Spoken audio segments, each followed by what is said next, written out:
આપનું નામ શું? મારું નામ વિનુભાઈ વીરડા. વિનુભાઈ, શું તમારી સાથે ઘટના બની ને તમે શું પોલીસ ફરિયાદ નોંધાવી?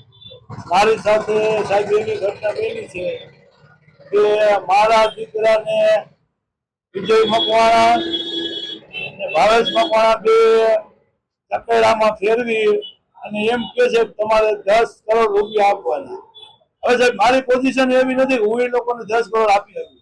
મારે મકાનમાં જે રહું છું એ મારે 50-60 લાખનું મકાન છે. એ સિવાય આપણી પાસે મિલકત કઈ નથી, તો મારે પૈસા દેવા દીધી. બીજા નંબરમાં મારી પાસે ઉઘરાણીએ ઘરે આવી અને એમ કહે કે તમારો છોકરો અને મારો દીકરો અત્યારે 8 દિવસથી ઘરેથી વયો ગયો છે એના ત્રાસથી, બરાબર છે. અને એ લોકો ઘરે આવી અને ઉઘરાણી કરે કે ભાઈ એ તમારો છોકરો આવે કે ન આવે, તમારે પૈસા આપવા પડે. હવે મારી પોઝિશન એવી નથી તો મારે કેવી રીતે પૈસા આપવા એ સાહેબ તમે મને કહો. બીજા નંબરમાં મારા મોટા દીકરાના ફોનમાં ભાવેશ મકવાણાનો ફોન આવતો અને એમ કહેતો તારો ભાઈ વયો જાય તો ભલે જે કરે મારે પૈસા જોશે.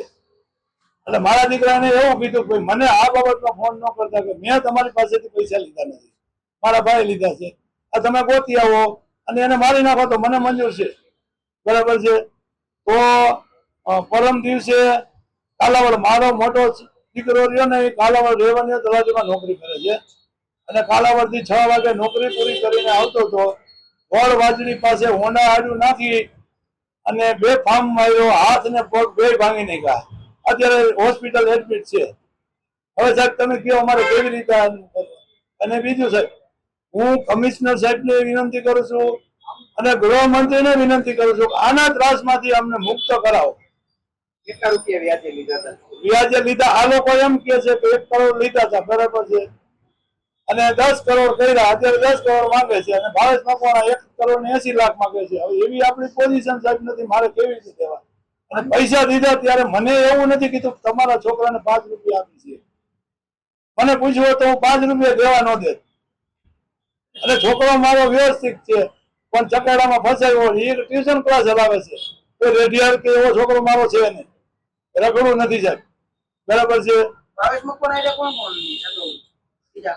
બીજાની તો અત્યારે આપણે કઈ ખબર નથી, પણ ગયા વર્ષનો એક કિસ્સો હતો ગામડાનો. એ લોકોએ 2-3 કરોડ લીધા હતા જમીન વેચી. એ ગામડે રહે છે, એના ગામના જ હતા, એટલે આપણે બહુ ખ્યાલ નથી. એમ અમે તો વાતો સાંભળ્યું કે આ લોકો